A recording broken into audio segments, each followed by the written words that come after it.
فأعوذ بالله من الشيطان الرجيم بسم الله الرحمن الرحيم أفلا يتدبرون القرآن أم على قلوب أقفالها صدق الله العظيم.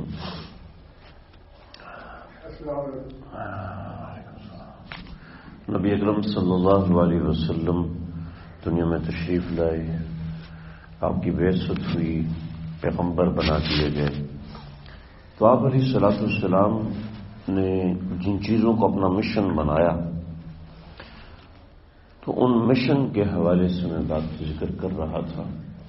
محض آپ صلی اللہ علیہ وسلم کی پیدائش پہ خوشی تو ابو جہل ابو لہب نے بھی منائی تھی، آپ کے جو بعد میں دشمن بنے انہوں نے بھی آپ کی پیدائش پہ خوشی منائی تھی، لیکن مشن میں آپ صلی اللہ علیہ وسلم کے ساتھ نہیں چلے.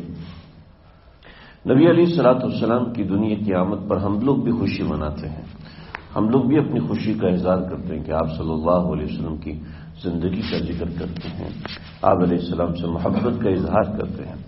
لیکن آپ علیہ السلام نے جو مشن اپنایا تھا، اس مشن میں ہم آپ صلی اللہ علیہ وسلم کے کتنا ساتھ ہیں، ہم آپ صلی اللہ علیہ وسلم کے مشن کو لے کے کتنا چلتے ہیں.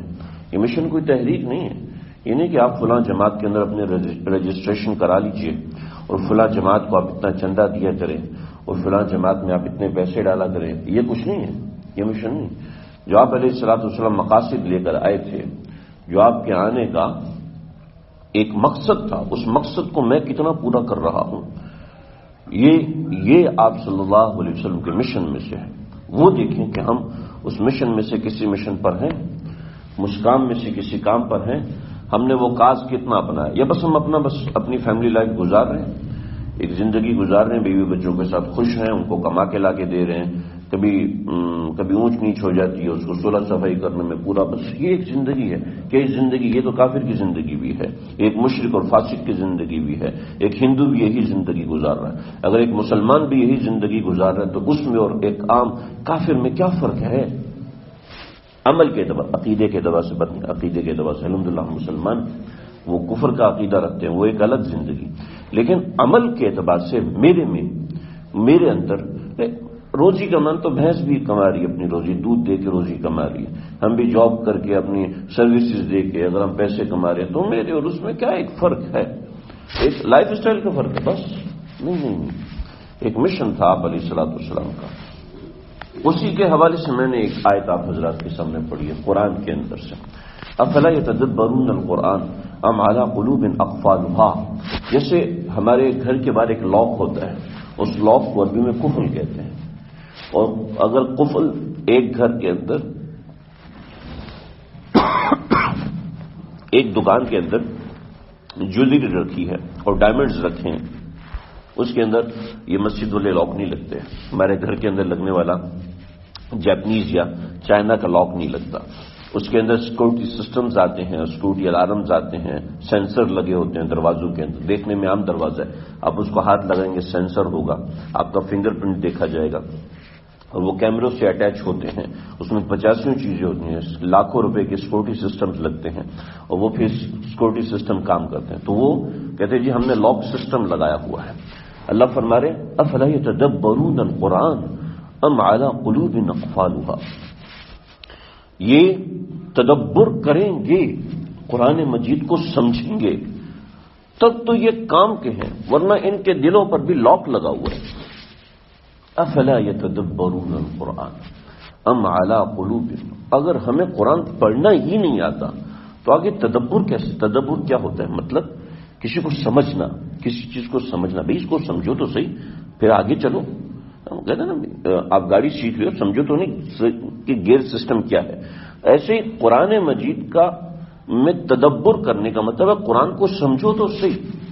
سمجھتے ہیں قرآن مجید سمجھنا صرف مولوی صاحب، قاری صاحب کا، مولوی صاحب، امام صاحب کا کام ہوتا ہے، باقی ہمیں سمجھنے کی ضرورت نہیں.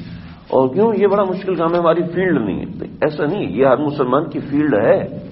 ہر مسلمان کے ذمہ لگایا ہے کہ یہ میرا خط ہے تمہارے پاس، چاہے تم چوکیدار ہو اور چاہے تم وزیر اعظم ہو، چاہے تم ٹھیکیدار ہو یا چاہے تم مزدور ہو، چاہے تم سروسز دینے والے ہو یا چاہے تم استاد ہو، چاہے تم کوئی کام کرنے والے ہو، تمہارے ذمہ بھی ہے قرآن کو سمجھو.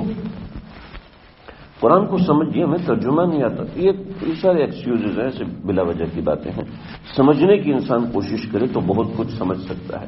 بہت ساری چیزیں ایسی ہیں، ہم ایک آیت سمجھنا شروع کریں، ہم مہینے میں 2 آیت سمجھنا شروع کریں، یعنی قرآن شریعت نے گنجائش دی ہے، بڑا آسانی دی ہے، لیکن ہم قرآن سمجھنے والے بنے۔ اس قرآن نے زندگیاں پلٹی ہیں۔ ہارون رشید کے زمانے میں ایک یہودی عالم تھا، اور یہودی عالم اتنا غضب کا ذہین تھا، ایسا غضب کا ذہین انسان تھا کہ اللہ اکبر، ہارون رشید نے جب اس کی تقریر سنی، کسی عقلیات کے موضوع پہ اس کی تقریر تھی، کوئی عقلی موضوعات تھے اس زمانے میں، جیسے اگر کوئی کمپیوٹر کا سیکشن ہو اور اس کے اندر کوئی چیز سمجھنی ہو تو ہم کسی آئی ٹی والے کو بلاتے ہیں، یہ نہیں دیکھتے کہ مسلمان ہے یا کافر ہے۔ اگر آئی ٹی میں اس نے 40 سال گزارے ہیں تو ہم اس کو بلا کے اس کے لیکچر لیتے ہیں، بھی آپ ہمیں 20-30 لیکچر دے دو تاکہ ہمیں اس کا، آپ کی ساری زندگی کا نچوڑ پتہ چل جائے، ہم اس سے فائدہ اٹھاتے ہیں۔ ہم یہ نہیں دیکھتے کہ وہ مسلمان ہے، ہم یہ نہیں دیکھتے اس کی داڑھی ہے یا نہیں ہے، ہم نہیں دیکھتے۔ ظاہری بات ہے، اصول کی بات ہے کہ ہم نے اس سے اپنا کام کروانا ہے، ہم نے اس سے عقیدہ تو نہیں پڑھوانا نا، تو ہم اس کی مہارت دیکھتے ہیں، اس کی مہارت ہم اس کے لیکچر وغیرہ کے ذریعے سے لیتے ہیں۔ تو جب ایک چیز کا انسان ماہر ہوتا ہے تو اس کی مہارت اس سے حاصل کی جاتی ہے، اس کی مہارت اس سے پکڑی جاتی ہے۔ ہارون رشید کے زمانے میں وہ عقلیات کا کوئی بہت بڑا عالم تھا، تو اس کو بلایا، اس نے اپنی تقریر کی عقلیات کے کسی موضوع کے اوپر، تو ہارون رشید بڑا متاثر ہو، کتنا سمجھدار انسان۔ ہارون رشید نے کہا کہ بھائی اگر آپ مسلمان ہو جاتے ہیں تو میں آپ کا ماہانہ اتنے لاکھ درہم وظیفہ مقرر کروں گا جیسی آپ کی ذہانت ہے۔ یہ تالیف قلبی ہوتی ہے۔ کہنے لگے میں کیوں مسلمان ہو جاؤں جبکہ میں اپنے مذہب یہودیت کے اوپر مطمئن ہوں، تو میں کیوں مسلمان، میں نہیں ہو سکتا۔ چنانچہ اس نے انکار کر دیا، بادشاہ کی آفر ٹھکرا دی، چلا گیا۔ 2 برس کے بعد وہی عالم دین اسلام کے کسی مضمون پر دوبارہ تقریر کرنے کے لیے کسی مجلس میں سے کہ ہارون رشید آئے، تو ہارون رشید نے دیکھا یہ تو اسلام کی تبلیغ کر رہا ہے اور اسلام کے بارے میں عقلی موضوعات کے اوپر بات کر رہا ہے۔ تو ہارون، یہ عقلی موضوعات اور اس طرح کی باتیں ہمارے مدارس کے اندر عام طور پر مجالس منعقد ہوتی ہیں، آج کے زمانے میں معاصرات ہوتے ہیں، مسابقے ہوتے ہیں اور مسابقات فقہیہ ہوتے ہیں، عربی زبان میں بھی ہوتے ہیں، اردو زبانوں میں بھی ہوتے ہیں، آج کے زمانے میں بھی ہوتے ہیں ہمارے مدارس کے اندر، اور عام طور بہت مقامات پر اس کی ریکارڈنگز بھی اویلیبل ہوتی ہیں۔ تو بہرحال وہ کسی ایسے علمی موضوع کے اوپر وہ آئے، تو ہارون رشید نے دیکھا بھائی آپ مسلمان ہو گئے، کہتے الحمدللہ میں مسلمان ہو گیا، اتنا بڑا میں نے آپ کو آفر دیا تھا، آپ مسلمان نہیں ہوئے، آپ کو کس چیز نے مجبور کیا کہ آپ مسلمان ہو جائیں؟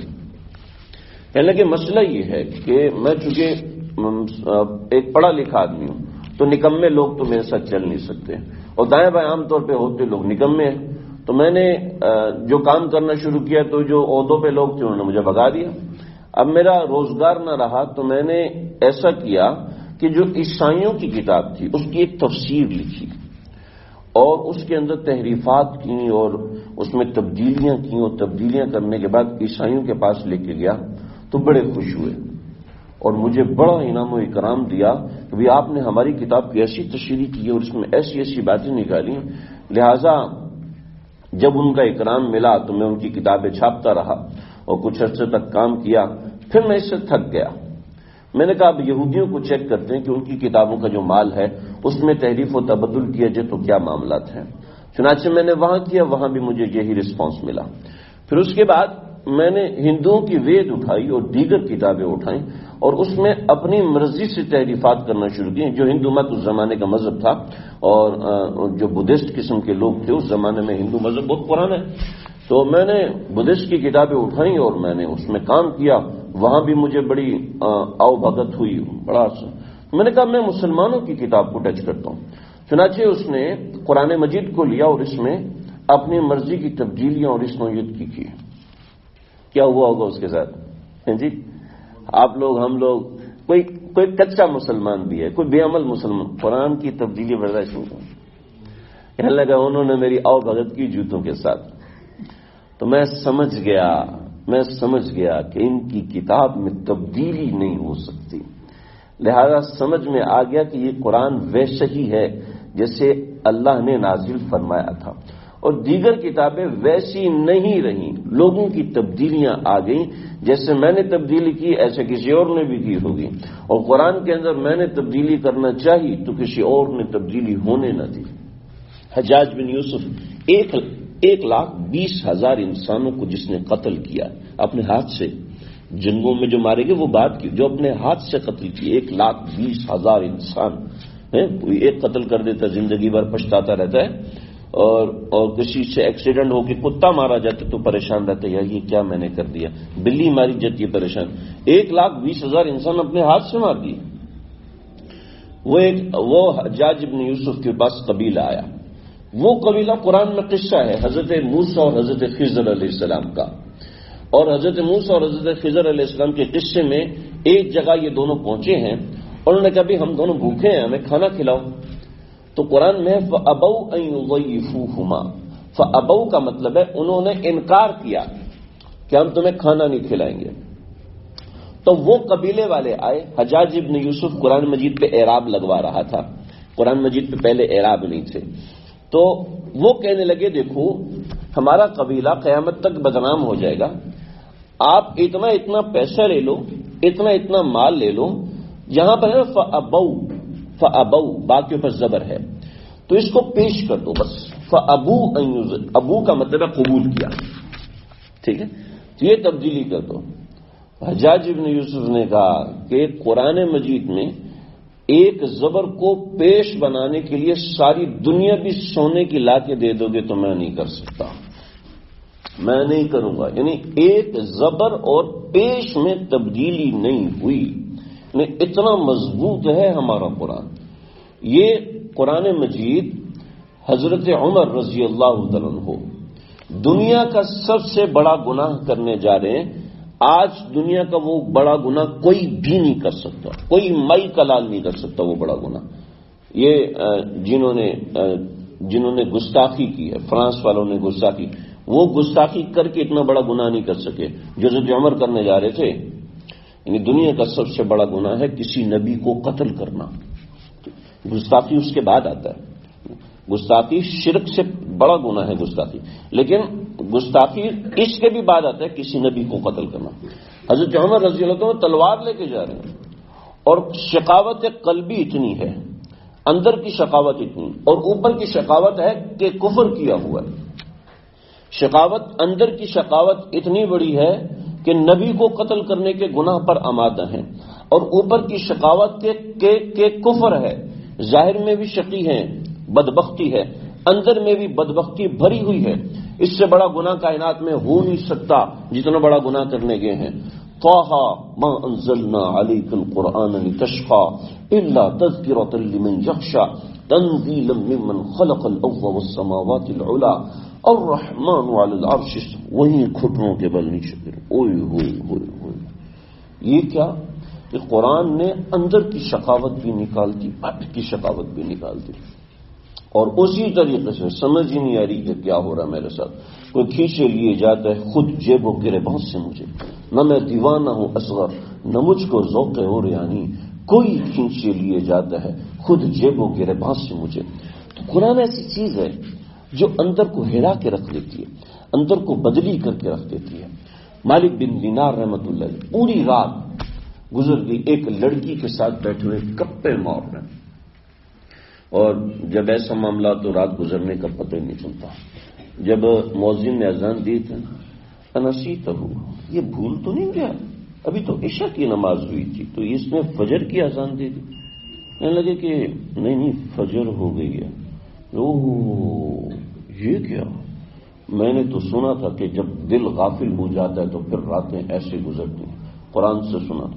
وہیں تو باقی ایک آیت نے سیدھی راہ دکھائی، اور سیدھی راہ دکھانے کے بعد مالک بن دینار اتنے بڑے انسان بنے، میں کیا سنوں، ایک بات سناتا ہوں، وقت ختم ہو رہا ہے، ایک بات سناتا ہوں۔ مالک بن دینار سمندر میں جا رہے ہیں اور جہاز کے اندر چوری ہو گئی، ایک جو غریب آدمی ہوتا ہے عام طور پر اسی ہوئی ہے، یہ غریب ہے اس نے چوری کی ہوگی۔ تو مالک بن دینار ایسے سادے سے کپڑے پہنے ہوئے تھے اور کہنے لگے جی اس نے دینار چوری کیا۔